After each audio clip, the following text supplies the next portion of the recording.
बोलिए सद्गुरु देव की जय। परम पूज्य श्री साहिब जी, मंगलमय संत समाज, सम्माननीय भक्त सज्जनों, भक्तिमयी माताओं बहनों, सदगुरु कबीर साहिब जी कहते हैं, शब्द मारा गिर परा, शब्द छोड़ा राज। जिन जिन शब्द विवेक किया, तिनका सरि गयो काज। शब्द की चोट से लोग अपने उद्देश्य से विचलित हो गए और शब्द की चोट से ही लोग राजपाट छोड़ करके वैराग्य पथ को अपना लिए। जिन जिन लोगों ने शब्दों की परख किया, उनका काम बन गया। ये एक सदगुरु कबीर साहब की साखी है, जिसमें जीवन कल्याण का रहस्य छिपा हुआ है। इसी पर थोड़ा सा कुछ विचार करते हैं। पहली बात साहब कहते हैं, शब्द मारा गिर परा। शब्द की मार से लोग गिर पड़े। शब्दों में बड़ी जान होती है। हमारे जीवन में शब्दों का बहुत बड़ा गहरा प्रभाव होता है और हर क्षण हम शब्द की ही भीड़ से गुजरते हैं। कहीं भी रहें, हमारे आसपास शब्दों की गूंज होती रहती है, अच्छे या बुरे शब्दों की। लोग अच्छी बातें भी कहते हैं और गलत बातें भी कहते हैं। लोग मिलते हैं, वो कहते हैं, ग्रंथ पढ़ते हैं, वहाँ से शब्द मिलते हैं। मन में हमारे शब्द ही निरंतर गूंज रहे हैं। अगर इनको हमने परखा नहीं, पहचाना नहीं, तो लोग भी हमें दिग्भ्रमित कर देंगे, विचलित कर देंगे, शास्त्र भी कर देंगे और हमारा मन भी हमें बिगाड़ने के लिए, गिराने के लिए, पथभ्रष्ट करने के लिए तैयार है। सब एक समान हैं और इन सब में हमारा विवेक, हमारी सावधानी, हमारी समझ ही हमें सही रास्ता दिखाएगी। ना लोग दिखाएंगे और ना शास्त्र और ना हमारा मन। स्वयं विवेक का आश्रय लेना पड़ेगा। विवेक सबसे ऊपर है। इसीलिए साहब कहते हैं, जिन जिन शब्द विवेक किया, तिनका सरि गयो काज। जिन जिन लोगों ने शब्दों की परख किया, शब्दों पर विवेक की कसौटी लगाया, उनका काम बना है। इसलिए हम कोई भी काम करें, कोई भी शास्त्र पढ़ें और किसी की भी बात सुने, सब पर विचार करना चाहिए। सुनी सुनाई बातों पर और यह भीड़ को देख करके हम उसी ढंग से अपने जीवन को ना बनाते चले जाएं, बल्कि परखें, समझें, विचारें विवेक की कसौटी पर। और फिर अपने मन में अगर हम बातों को नहीं समझ पाते हैं, तो संतों गुरुजनों की राय भी लेना चाहिए। और ऐसे भी लोग हैं जो विवेकवान हैं, हमें सही राय देंगे। तो साहब कहते हैं, शब्द मारा गिर परा। शब्द की चोट से लोग गिर पड़े। कुछ ऐसे विषयी रसिक राग रंग में डूबे हुए लोगों की बातों को हमने सुना, तो हमारे मन में भी वही राग रंग आने लग गया, विषय वासनाएं आने लग गई। जो लोग गलत साहित्य पढ़ते हैं, गलत लोगों की संगति में रहते हैं, गलत चर्चाएं करते हैं, अपने मन इंद्रियों को स्ववश नहीं रखते हैं, ललचाई हुई दृष्टि से आकर्षण और आसक्ति की भावना मन में रख करके रूप को देखते हैं, शब्दों को सुनते हैं, शास्त्रों को पढ़ते हैं, तो उनके मन में विषय वासनाएं आने लगती हैं और वे विचलित हो जाते हैं, पथभ्रष्ट होने लगते हैं। ये मन को फिसलने में देरी नहीं लगती है। इसलिए बड़ी सावधानी से हमें ग्रंथों को पढ़ना चाहिए और लोगों की बातों को सुनना चाहिए।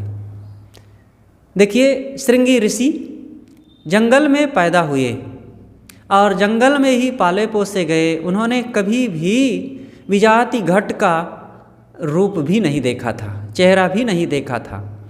लेकिन कुछ वेश्याओं के वार्ताएं सुन करके, उनके रसिक शब्द सुन करके उसी में विचलित हो गए और उनका जीवन दूषित हो गया, तो ये कुसंग का प्रभाव है। जो लोग कहते हैं कि हम कहीं भी रहें, किसी के भी साथ रहें और हमारे अंदर वैराग्य है तो कुछ नहीं होगा, लेकिन वैराग्य तो है, और वो वैराग्य निभेगा कैसे? वैराग्य हमारे मन में बरकरार कैसे रहेगा? जब हम सुसंग में रहेंगे, अच्छे मनन चिंतन में रहेंगे, अच्छे साहित्य पढ़ेंगे और जब संयम से जीवन को जिएंगे, तभी वैराग्य बरकरार रहेगा। नहीं तो वैराग्य के बिगड़ने में देरी नहीं लगती है। वैराग्य के जगह पर राग आने में समय नहीं लगेगा। इसलिए वैराग्य आना एक बात है और वैराग्य को बरकरार रखना, उसकी रक्षा करते रहना, ये बिल्कुल अलग बात है और ये सुसंग में ही संभव है। और एक दूसरी घटना आती है इतिहास की कि योगी गोरखनाथ जी के गुरुजी मच्छंदरनाथ जी महाराज, ये महान वैराग्यवान थे और सिंघल द्वीप में गए और वहाँ रानियों के हाव भाव में पड़ गए, उनके श्रृंगारिक वार्ता और चर्चाओं में, नाच गान में रस लेने लग गए और वहीं फिर उनके रनिवास में ही वे पड़े रहने लगे। इतने बड़े योगी, इतने बड़े सिद्ध साधक, लेकिन उनके हाव भाव में पड़ कर के अपनी योग साधना से विचलित हो गए और सब बिगाड़ डाले।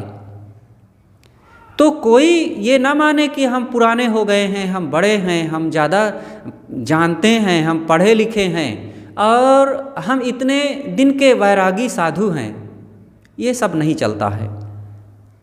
जब तक हम विवेक नहीं रखेंगे, सावधानी नहीं रखेंगे, सतपथ पर अडिग होकर के, संयम का आश्रय ले करके और अपने मन को मजबूत बना करके वहाँ पर दृढ़ नहीं रहेंगे, तब तक हम अपनी वैराग्य की रक्षा नहीं कर सकते हैं। इसलिए सभी साधकों को, और साधक या साधिका कोई भी हो, सबको कुसंग से बचे रहने की जरूरत है। तो सद्गुरु कहते हैं, शब्दे मारा गिर परा। केवल रहनी आचरण से ही कोई गिर जाए ऐसी बात नहीं है। उद्देश्य से गिर जाते हैं। दूसरों के भ्रामक शब्दों को सुन करके, विपरीत शब्दों को सुन करके संदेह मन में उत्पन्न हो जाता है। कुछ लोग होते हैं जो हमारे उद्देश्य से हमें गिरा देते हैं। कुछ साधु नामधारी भी होते हैं, संतों के पास बैठ करके, नए नए साधकों के पास, और कहेंगे अरे कौन साधु होता है, ये मन बस में कहीं होता है। हमने देखा है बहुत लोगों को मन नहीं बस में होता है। ऐसी बात कह करके नए साधकों के मन में संदेह डाल दिए और स्वयं बिगड़ी घड़ी बन करके वे भटक रहे हैं और दूसरों के मन को भी वे कमज़ोर बना करके उनको सदपथ से, सत्संग से और साधना से विचलित कर देते हैं। फिर कहते हैं कोई जीवन भर ब्रह्मचर्य रह पाता है भला? अब ऐसी बातों को अगर सुनेंगे तो साधकों का मन तो विचलित होगा। इसलिए स्वयं विवेक करें और ऐसे लोग अगर मिलते हैं तो दूर से उनको छोड़ देना चाहिए। और ऐसे लोगों के पास बैठना उठना अगर हम बनाए रखेंगे तो हमारे जीवन में बहुत बड़ी हानि होगी, साधना हमारी चौपट होने लग जाएगी। इसलिए साधकों को ऐसे लोगों से दूर रहना चाहिए। कुछ लोग होते हैं जो हमारे व्यवहार व्यापार में भी संदेह उत्पन्न कर देते हैं। कोई दुकान कर रहा है, व्यापार कर रहा है और ऐसी बातें कह देते हैं कि वो व्यापार करने में बेचारा पीछे हो जाता है और छोड़ बैठता है, उसकी हानि हो जाती है। अरे वर्तमान में कभी कुछ हानि हो रही है तो घबराए नहीं, साहसहीन ना बने। लेकिन कुछ ऐसी साहसहीन, हतोत्साही और निकम्मापन की बातें सुन करके हमारे मन में कमजोरी आ जाती है। तो ऐसे उत्साहहीन और साहसहीन लोगों की बातों की भी परवाह न करें। आप सही रास्ते में चलें, कहने दो कहने वालों को। यहाँ कहने वालों की कमी नहीं रहेगी, लोग कुछ का कुछ कहते ही रहेंगे। कोई दुनिया में ऐसा व्यक्ति नहीं हुआ है जिसके विरोध में किसी ने कभी कुछ कहा ही ना हो। और हम उल्टा कहने वाले, उत्साह घटाने वाले लोगों के शब्दों के चक्कर में पड़ेंगे तो कभी भी हम अपने रास्ते पर तो चल ही नहीं सकते हैं, और कम से कम साधना पथ पर तो आगे बढ़ ही नहीं पाएंगे। इसके लिए बहुत लोग उल्टा कहने वाले मिलेंगे। इसलिए साधक को मजबूत बनना चाहिए, दृढ़ मन वाला, संकल्प वाला बनना चाहिए। अगर हम कमज़ोर मन के हैं तो साधना की बात छोड़ो, व्यवहार में भी मित्र मित्र को नहीं निभा सकते हैं, पति और पत्नी में नहीं निभा सकते हैं, सास और बहू नहीं निभा पाती हैं, देवरान और जेठान नहीं निभा पाती हैं। एक दूसरे के संबंधों में आए दिन कमजोरियां आकर के विवाद, संदेह और असमंजस मान करके लोग लड़ते झगड़ते और दूर हो जाते हैं। इसलिए मजबूत बने। ये थोड़ी थोड़ी बातों को लेकर के संदेह में पड़ करके संबंधों को खराब ना करें। एक गांव में पति पत्नी 2 लोग रह रहे थे। उनके प्रेम और हंसी खुशी और दोनों का एक साथ रहते हुए देख करके बड़ी ईर्ष्या करते थे। और एक ने कहा कि भाई ये लोग इतना हंसी खुशी प्रेम से रहते हैं। दूसरे ने कहा अगर आप इनको तोड़ दीजिए तो हम जाने। तो एक आया जो चापलूस व्यक्ति था और बड़ा हितैषी बन करके पत्नी से मिला, जो पति पत्नी थे उसमें उस स्त्री से मिला अलग से, और उसने कहा कि अरे तुम अपने पति से बहुत प्रेम करती हो लेकिन तुम समझती नहीं हो। कहें क्या? मेरे पति बहुत अच्छे हैं, मेरी सब समय बहुत रक्षा करते हैं, ध्यान रखते हैं और हमारे सुख दुख में वे सहयोग करते हैं, क्यों ना मैं उससे प्रेम करूं? उन्होंने कहा अरे तुम नहीं जानती हो, तुम्हारा पति पूर्व जन्म का लोनिया है, लोनिया। कहाँ ये कैसे आप जाने? कहाँ हमको पता है, तुम उनके साथ रहती हो, तुम्हें पता नहीं है? अगर पता करना हो तो जाके देखना, जब ये सोते रहें तो इनकी पीठ को चाट करके देखना तो आपको पता चल जाएगा कि ये लोनिया है कि नहीं। तब उसने सोच लिया। अब देखो, कान में उस व्यक्ति ने उस महिला के जहर डाल दिया और उसने सोच लिया कि ठीक है तो सोते समय मैं देखूंगी। और फिर कुछ ही देर में अलग से उस पुरुष से वही व्यक्ति मिला और कहा कि अरे भाई, अपनी पत्नी से इतना प्रेम करते हो, उसके बारे में तुम जानते हो कि नहीं भला कुछ? उसने कहा क्या जानना है, वो बहुत अच्छी है, मेरी धर्म पत्नी है, अर्धांगिनी है और मेरे सुख दुख में साथ देने वाली है। तो कहा अरे सब ठीक है, कितना तुम्हारा साथ देती है वो तो बाद में ही पता चलेगा, लेकिन तुम्हें शायद पता नहीं तुम्हारी पत्नी पूर्व जन्म की कुतिया है, कुतिया, और तुम सो जाते होगे तो जरूर वो तुम्हारी पीठ को चाटती होगी। या नहीं, ऐसा नहीं हो सकता है। कहाँ पता लगा लेना। अब उसके भी कान में जहर डाल दिया और वो व्यक्ति सोचा कि चलो पता लगा ही लेते हैं थोड़ा। आया, खाया पिया और जल्दी सो गया। खर्राटे भरने लगा, नकली नींद थी। और पत्नी ने भी सोचा कि अब उनको नींद आई गई है, आज वो व्यक्ति कह रहा था कि जरा मैं पता लगा ही लेते हूँ। और सोते समय पति के जा कर के धीरे से पीठ को चाटना शुरू की। और जैसे ही पीठ को चाटी तो उसकी नींद खुली और जोर से डांटते हैं, कहा हट कुतिया कहीं की। तो पत्नी ने भी कहा हट लोनिया कहीं का। अब बस दोनों में झगड़ा हो गया और झगड़ा बढ़ गया थोड़ा, लेकिन फिर ठीक से उन्होंने आपस में विचार किया, संभले और फिर उन्होंने कहा कि भाई ये हम लोग ऐसे कैसे सोचने लगे, क्या तुम्हें किसी ने कुछ कहा था क्या? पत्नी ने कहा कि हाँ, एक व्यक्ति ने कहा था कि तुम्हारा पति लोनिया है। तब उसको समझ में आ गया। पति ने भी कहा अच्छा अच्छा, उसने ही हमें भी कहा था कि तुम्हारी पत्नी कुतिया है, और मैंने आज वही जानने के लिए नकली नींद लिया। तो कहा वही जानने के लिए तो आज मैं आपकी पीठ चाटने के लिए आई। तब उन्हें लगा कि कैसा लोग फोड़ते हैं परिवार को। अरे सबके शरीर में पसीना होता है, खारापन होता ही है, अब उसमें लोनिया होने की क्या बात है? कोई भी व्यक्ति हो, सबके शरीर में नमकपन होता है, लेकिन लोग तोड़ते हैं। इसलिए सद्गुरु कहते हैं शब्दे मारा गिर पड़ा, शब्दों की चोट से लोग गिर पड़े। इसलिए सावधान रहें, किसी की बातों में भटके नहीं, नहीं आपका परिवार खराब हो जाएगा।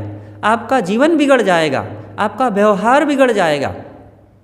इसी प्रकार शब्दों के ही कारण लोगों के कहने सुनने में, कुसंग में पड़ कर के लोग अपने सदाचार को बिगाड़ देते हैं, शराब पीने लगते हैं। मित्र मिले और बड़े हमदर्द बन कर के एक मित्र ने कहा कि यार देखो, शराब ये विदेशी शराब है और इसे तो अंग्रेज लोग पीते थे, देखो अंग्रेज लोग कितने बुद्धिमान होते थे, और तुम भी जरा पियो देखो। अब उसके मन में शराब के प्रति प्रेम बढ़ाने लगे और धीरे से वो पीने लग गया।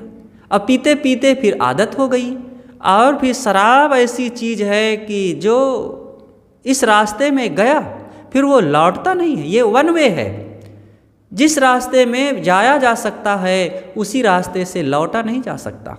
जो शराब, कबाब और व्यभिचार आदि में फंसा, फिर उसका लौटना बड़ा कठिन होता है, जिंदगी बर्बाद हो जाती है, परिवार खराब हो जाता है।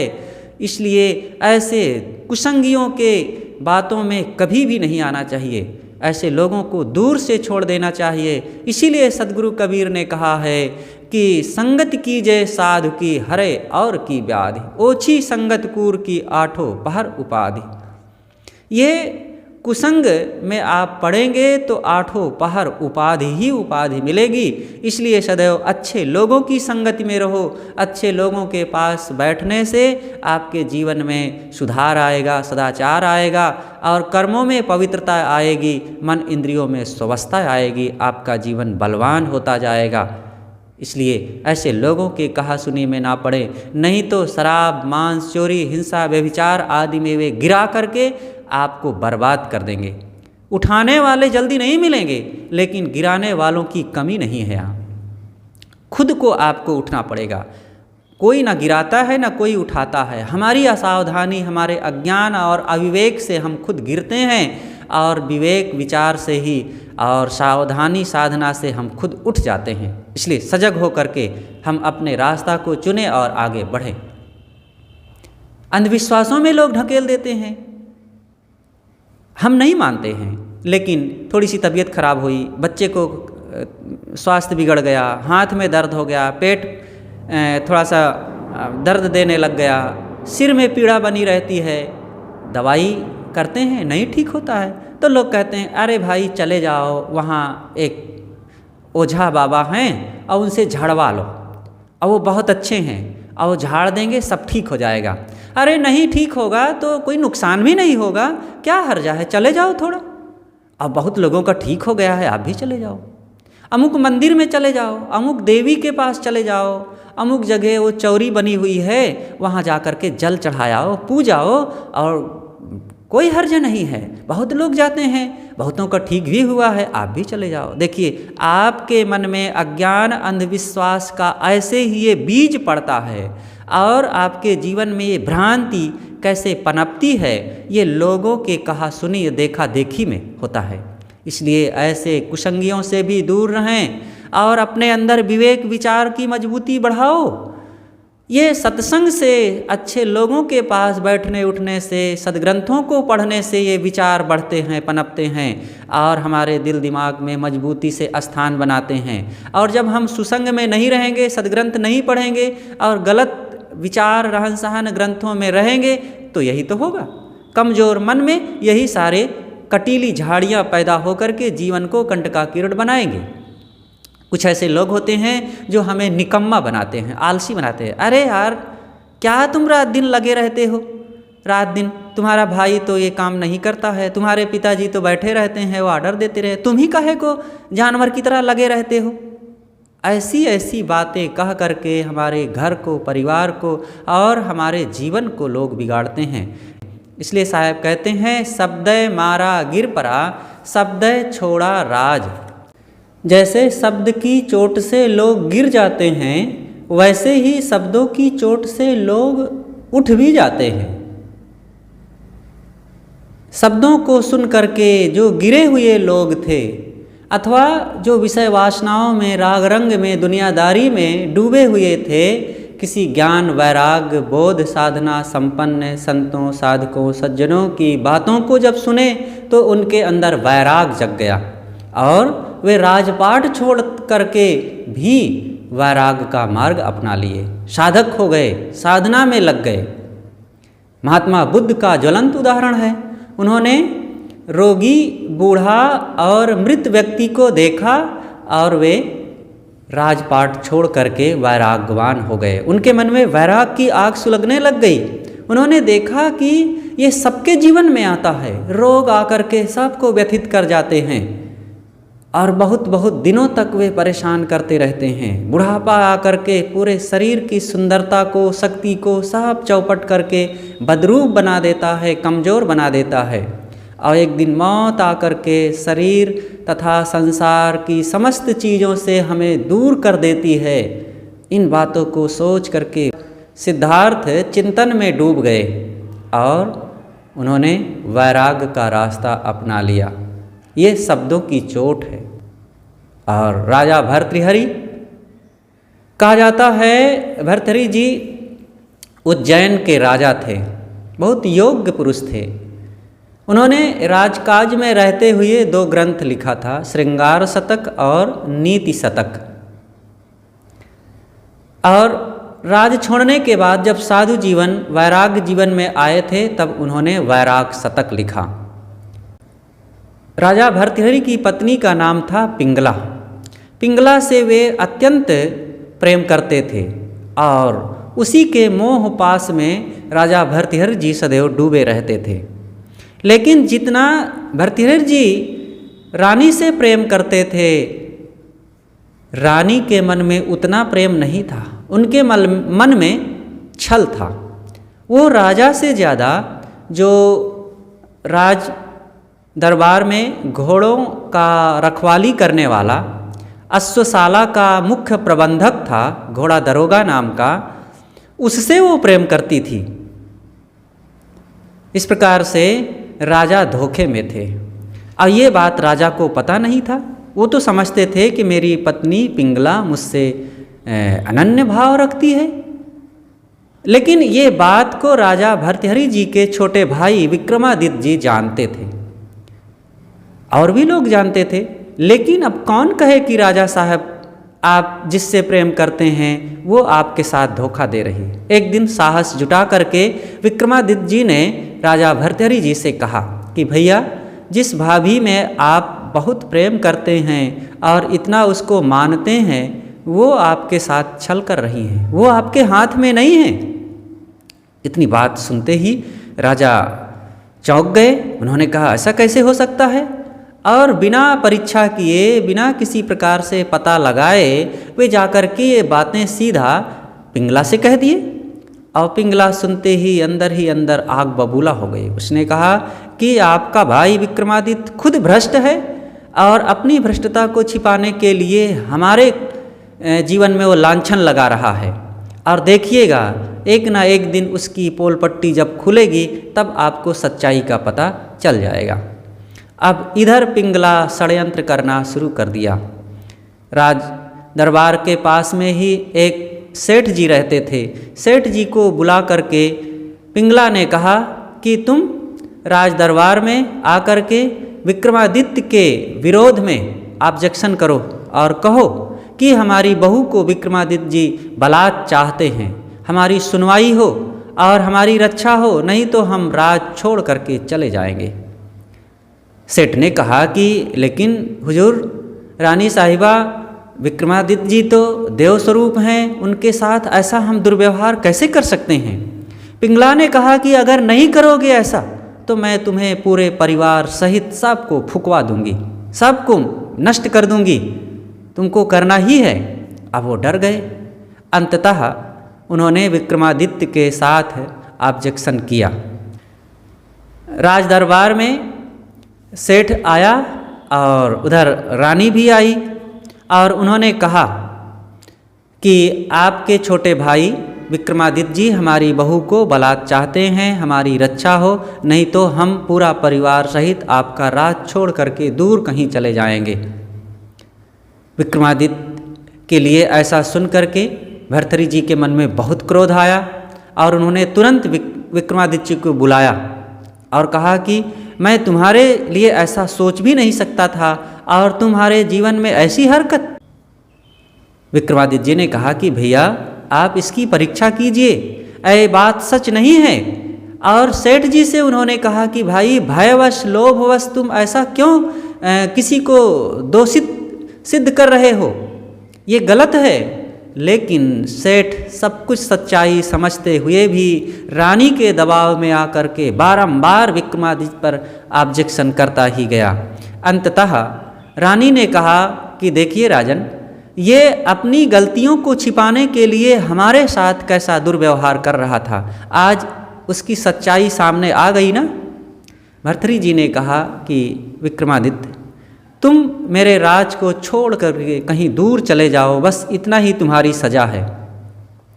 विक्रमादित्य जी ने कहा कि भैया मैं तो राज छोड़ दूंगा, लेकिन सच्चाई जिस दिन सामने आएगी आपको बहुत पश्चाताप करना पड़ेगा।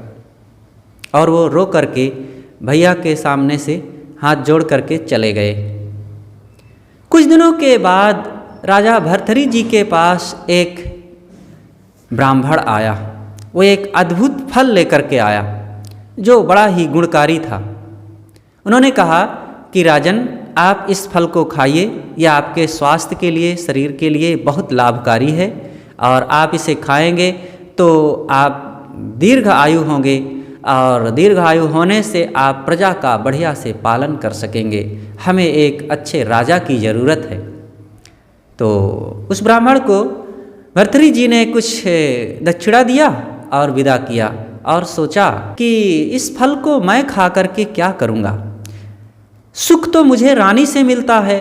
ऐसा सोच करके उस फल को लेकर के वो रानी के पास पहुँचे और रानी से कहते हैं देखो ये फल बड़ा गुणकारी है, तुम्हारे शरीर के लिए, स्वास्थ्य के लिए बहुत लाभदायी है, इसे खाओ।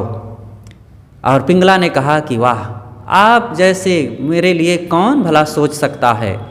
आपने इस फल को दिया और मैं अवश्य खाऊंगी, लेकिन स्नान करके।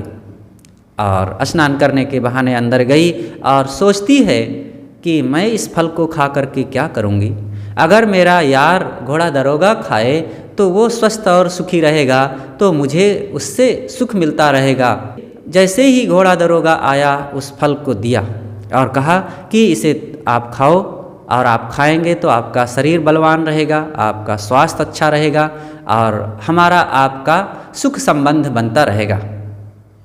घोड़ा दरोगा फल पाया और कहा कि मैं इसे स्नान करके खाऊंगा। साहब बड़े पुजारी थे, बिना स्नान किए कोई नहीं खाता था। और जब वो फल लेकर के चला गया तो वह भी सोचता है कि मैं इसे खा करके क्या करूँगा। वो जितना रानी से प्रेम करता था उससे कहीं ज़्यादा नगर वेश्या से वो प्रेम करता था। घोड़ा दरोगा ने सोचा कि अगर ये वेश्या जिससे मैं प्रेम करता हूँ ये खाएगी, ये स्वस्थ रहेगी, सुखी रहेगी, तो मुझे इससे सुख मिलता रहेगा, इसलिए इसको दे देना चाहिए इस फल को। और वो जा करके उसके पास समर्पित किया और उसने भी कहा कि बहुत गुणकारी फल है, इसे मैं तो स्नान करके खाऊंगी। और वो लेकर के चली गई। अब वह भी विचार करती है कि मैं कामी कुचाली, दूसरे पुरुषों को भ्रष्ट करने वाली, मैं इस फल को खा करके शरीर को मजबूत और स्वस्थ बना करके क्या पाऊंगी। अगर मेरे राजा इसे खाएंगे, उनका शरीर स्वस्थ रहेगा, वे बलवान रहेंगे, तो वे प्रजा का बढ़िया पालन करेंगे, रक्षा करेंगे, सब लोग खुशहाल रहेंगे। ऐसा सोच करके उस फल को लेकर के वो राजा के पास पहुंच गई और राजा से निवेदन करते हुए फल को दिया।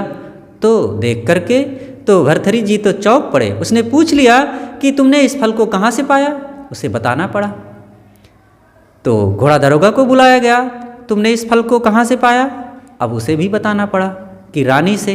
अब राजा को समझने में देरी नहीं लगी कि कौन दोषी है। रानी की सारी पोल पट्टी आज राजा के सामने खुल गई और फल को लेकर के रानी के पास पहुँचे और पूछते हैं मैंने जिस फल को दिया था उसे तुमने खा लिया।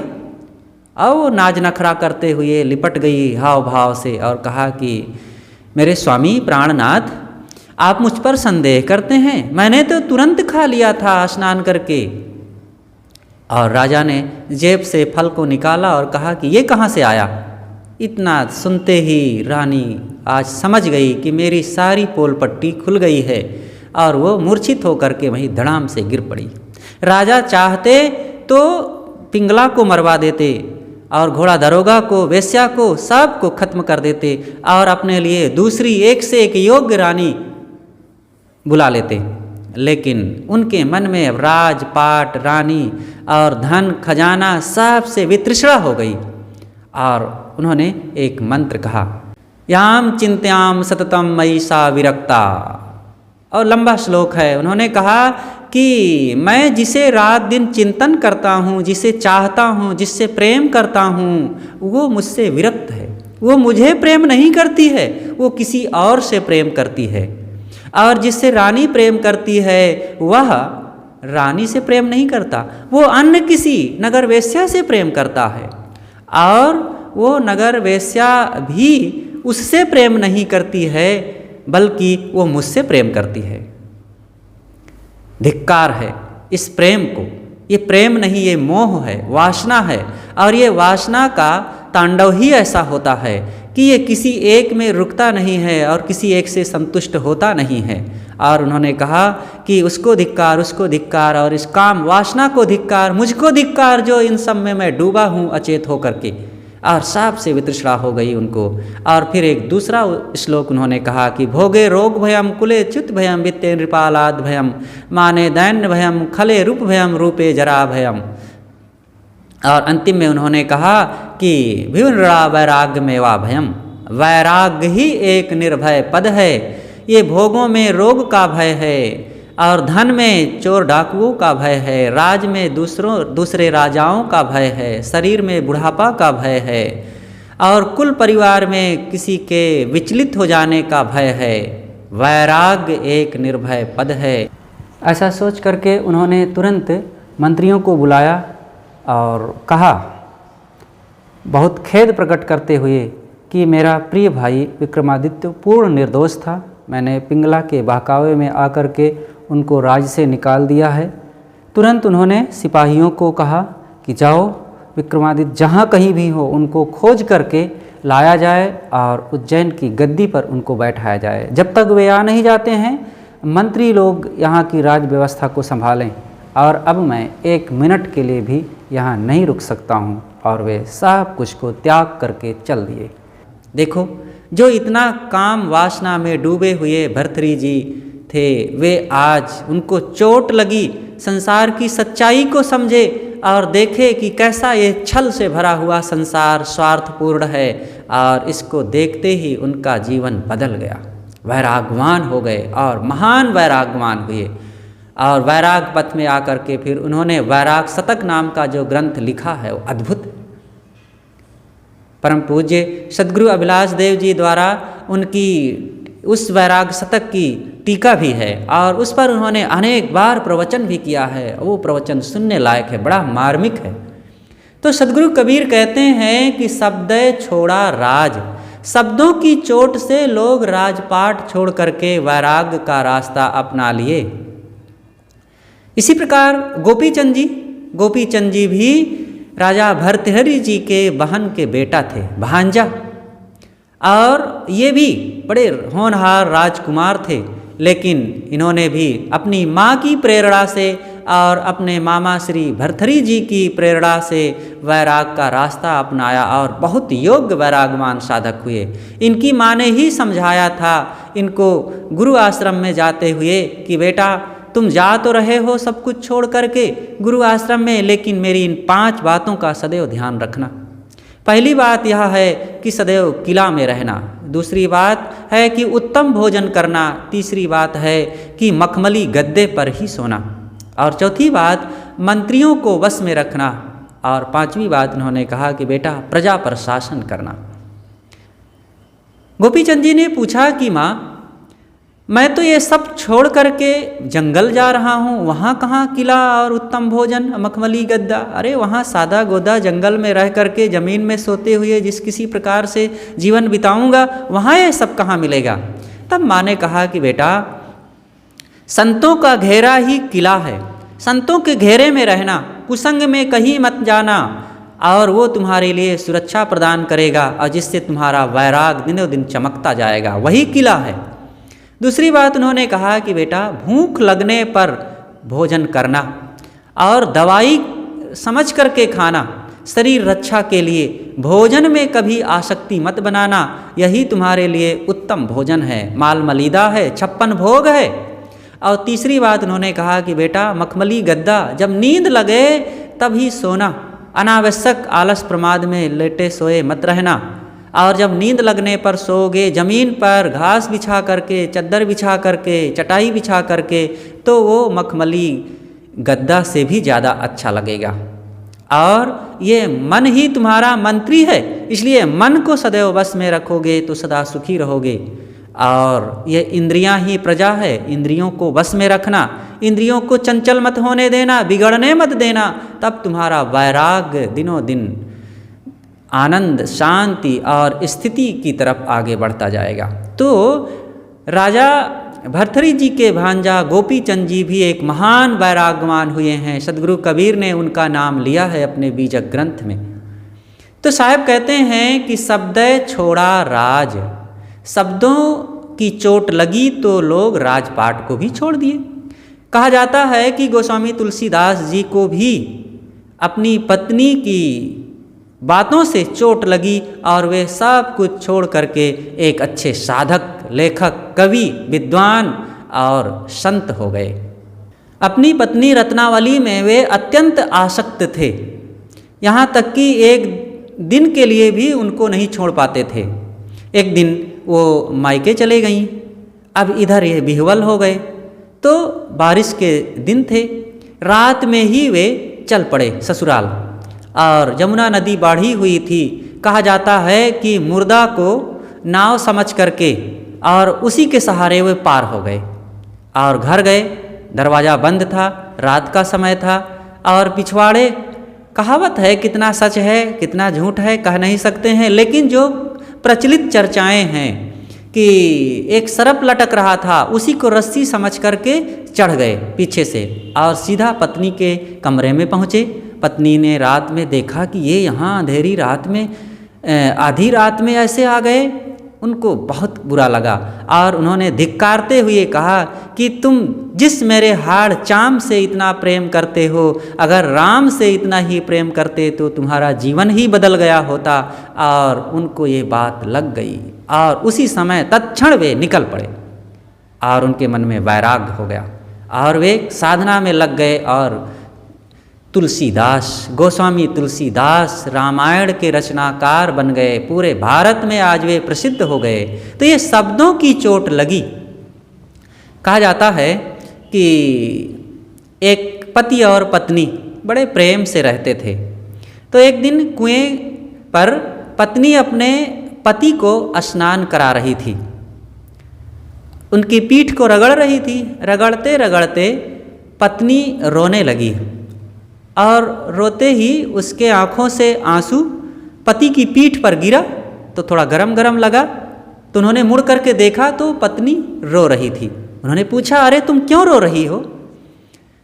तो उसने कहा कि अरे क्यों ना रोऊं, मेरा भाई वैराग लेने के लिए सोच लिया है और वो बस 1 सप्ताह में गृह त्याग कर देगा, यही याद करके मैं रो रही हूँ। तो पति ने कहा कि अरे कुछ नहीं, चिंता की कोई बात नहीं है, वो घर और नहीं छोड़ेगा, केवल ऐसे कहता भर है, ऐसे लोग कहीं घर छोड़ते हैं। तो पत्नी ने कहा कि तुम कैसी बातें कह रहे हो, तो मेरा भाई इतना बड़ा संकल्प लिया है और उसको तुम झूठा सिद्ध कर रहे हो, एक बार तुम्हें करना पड़े तो पता चले। पत्नी के ऐसी बात कहते ही और वो नहाता हुआ व्यक्ति केवल नीचे अंडरवियर पहने था और उसी समय तत्क्षण कुआं से उठ करके चल दिया और चल दिया तो चला गया, कभी लौटा ही नहीं, फिर वैरागी हो गया। ये है शब्दों की चोट। जिसको शब्दों की चोट लगती है वो छोड़ छाड़ करके वैराग पथ को अपना लिए। कहा जाता है काठमांडू में सदगुरु विशाल साहेब जी के बहुत भक्त थे, राज परिवार तक सदगुरु विशाल साहेब के भक्त थे। वहाँ के जो सुप्रीम कोर्ट के मुख्य जज थे मीन बहादुर थापा, वे सदगुरु विशाल देव जी के भक्त थे। और सुप्रीम कोर्ट में भी विशाल देव का ग्रंथ भावयान अपने टेबल पर वे रखे रहते थे। जब अवसर मिलता था तो वे पढ़ने लगते थे। एक दिन की बात है, एक मुवक्किल आया और पुस्तक को देखा, भावयान को। उन्होंने कहा कि हुजूर क्या मैं इसे थोड़ा देख सकता हूँ? उन्होंने कहा हाँ हाँ देख लो। और वो खोला, प्रथम पन्ने जैसे ही खोला, सामने एक वचन उनको लिखा हुआ मिला कि जगत में रह के करिहो का। पूछा कि हुजूर क्या मैं इसे लिख सकता हूँ? बिल्कुल लिख लो। लिख लिया एक पंक्ति। और फिर मीन बहादुर थापा जी ने कहा कि पूरा लिख लो। कहा बस हुजूर हो गया, काम हो गया, बस इतना काफ़ी है। और एक पंक्ति लिख लिया और फिर वो गया जब घर, तो पुनः फिर कचहरी में कभी नहीं आया। बाद में पता चला कि वो एक शब्द उसके जीवन में इतना प्रभाव डाला कि वो घर द्वार सब कुछ छोड़ करके वैरागी हो गया। ये है शब्दों की चोट। सदगुरु कबीर ने जो कहा है, बहुत सोच विचार करके उन्होंने कहा है कि शब्द छोड़ा राज। शब्दों की चोट लगते ही लोगों का घर परिवार सब कुछ छूट जाता है। अरे हमें चोट लगे तो, हमारे पास जब दिल हो, वो जगह हो, तब ना चोट लगेगी। हम तो पत्थर दिल के हैं, और पत्थर दिल में चोट मारने से पाहन में क्या मारिए जो चोखा तीर नसाए। हम अपने अंतःकरण को ऐसे तरल बना करके रखें कि गुरुजनों संतों के ज्ञान के वचन हमारे अंदर लग सकें और हमें चोट पहुंचा सकें। और चोट पहुंचने का मतलब है कि हमारे जीवन में परिवर्तन हो, बदलाव आवे। एक बुढ़िया थी, शाम हो गई थी, तो अपनी बेटी को, पोती जो थी, उसको डांटते हुए कहा कि अरे बेवकूफ़, अंधेरा हो गया है, तूने अभी दीपक नहीं जलाया। और उसी रास्ते से एक रिटायर्ड कमिश्नर साहब जा रहे थे, रिटायर्ड थे, बूढ़े थे। उन्होंने सुना और तुरंत उन्होंने अपने जीवन में वो बात को घटाया और सोचा कि कितना मैं बेवकूफ़ हूँ। जीवन में अंधेरा हो गया है, बुढ़ापा आ गया है, अभी तक मैंने ज्ञान का दीपक नहीं जलाया। और वे भी गृह त्याग करके सन्यासी हो गए। तो साहब कहते हैं शब्दों में बड़ी चोट होती है, बड़ी जान होती है, लेकिन जब हमारे पास वो विचार हो, अंतःकरण हो, तभी तो चोट लगेगी और उसका अनुभव हमें होगा। लागे तो भागे नहीं, सुख सिंधु निहार कबीर। सदगुरु कबीर ने कहा है एक जगह कि अगर चोट लगे तो भागो मत, उस चोट को अपनाओ और पहचानो, अपने जीवन में उसको स्वीकार करो, तब फिर क्या होगा? सुख सिंधु निहार कबीर। सदगुरु कबीर कहते हैं तब तुम सुख के सागर को प्राप्त कर लोगे, उसको देख लोगे, वहाँ पहुँच जाओगे। तो चोट लगने दो। ज्ञान की चोट जब लगेगी, शब्दों की चोट लगेगी, अगर तुम्हारे पास अंतःकरण है, दिल है, तो अवश्य उसका प्रभाव पड़ेगा। लेकिन जब हम अपने दिल को वैसे तरल बना करके रखेंगे तभी काम बनेगा। तो साहब कहते हैं शब्द छोड़ा राज, जिन जिन शब्द विवेकिया तिनका सरि गयो का। जिन जिन लोगों ने शब्दों की परख की, शब्दों की पहचान की, उनका काम बन गया। पहचानो, एक शब्द व्यक्ति को राग भोग आसक्ति में डुबा देता है। शब्दों की चोट से ही तो लोग कितने गिर जाते हैं, पतित हो जाते हैं, दुराचारी हो जाते हैं, शराबी कबाबी हो जाते हैं, गिर जाते हैं। और शब्दों की चोट से ही वैराग हो जाता है। लोग घर परिवार बाल बच्चे पति पत्नी सब को छोड़ करके सन्यास का मार्ग अपना लेते हैं। शब्दों के कारण ही एक व्यक्ति भ्रम में डूब जाता है और तमाम चमत्कार अंधविश्वासों में जाकर के अपने जीवन को बहुत दुखमय बना लेता है। लेकिन शब्दों के कारण ही, शब्दों से ही आदमी का भ्रम का निवारण हो जाता है। बहुत भ्रम में डूबा हुआ व्यक्ति भी शब्दों, निर्णय शब्दों की चोट लगी, गुरु संतों का उपदेश सुने, कहीं संयोग ऐसा बन गया, किसी ने ऐसा बात कह दिया और वे सारे भ्रमों को छोड़ करके निकल पड़े। सदगुरु अभिलाष साहिब जी के जीवन की ज्वलंत घटना है कि वे बहुत सगुण उपासना में लगे हुए थे। सगुण उपासना का मतलब वे राम कृष्ण विष्णु शिव आदि को पूजते थे, मानते थे, उनका नाम जाप करते थे, माला फेरते थे और मंदिर में जाते थे और सारे कर्मकांड करते थे। एक थवई उनके घर में आया करता था और वो कहता था पुजारी देख करके, अरे बच्चा, जब आप कबीर साहब की वाणी को सुनोगे तब तुम्हें पता चलेगा। और वो बता ना पाता था। तो गुरुदेव जी पूर्व आश्रम में जब थे तब की बात है, तो वो पूछें कि कबीर साहब क्या कहते हैं, तो बता ना पावे। लेकिन फिर आपके मन में कुतूहल होने लगा कि कबीर साहब क्या कहते हैं आखिर। धीरे धीरे पारखी संत मिले, कबीर वाणी मिली, और फिर तो क्या पूछना, मानो अगम अपार में पहुंच गए हों। और कबीर वाणी ने सदगुरु अभिलाष साहब जी के जीवन को मथ करके रख दिया। और वे जो घोर कर्म कांडों में और उस सनातनी ब्राह्मणों परिवार में रहने वाले थे, वो सब को त्याग करके सदगुरु कबीर साहब के उदार और विवेक वैराग्य के इस धरातल पर आकर के अपने जीवन को बदल डाले। और जिसका परिणाम हुआ कि आज उनके संरक्षण में हजारों नहीं लाखों भक्त और हजारों हजारों साधु साधना कर रहे हैं और अपने जीवन को कल्याण और वैराग की ओर लगा रहे हैं। तो शब्दों से ही भ्रम का निवारण भी होता है। एक शब्द रोते हुए व्यक्ति को हंसा देता है, तो एक शब्द हंसते हुए व्यक्ति को रुला देता है। एक शब्द जो बड़े प्रेम से लोग मित्रता से रह रहे थे, वहाँ शत्रुता का जहर घोल देता है। और एक शब्द ही है कि जो आपस में एक दूसरे के लिए जानी शत्रु बने हुए थे, जान लेने के लिए तैयार थे, लेकिन शब्दों से किसी ने उनको समझाया और वे बड़े मित्र बन गए। एक शब्द तीर की तरह चोट पहुंचाता है और एक शब्द औषधि की तरह हमारे लिए मलहम का काम करता है, दवाई का काम करता है। एक शब्द बने हुए काम को बिगाड़ देता है और एक शब्द बिगड़े हुए काम को बना देता है। एक शब्द परिवार को तोड़ देता है और एक शब्द टूटे हुए परिवार में फिर प्रेम एकता का संचार सुमति संगठन फैला देता है। एक शब्द से बंधन हो जाता है, जीव घोर नरक में चला जाता है।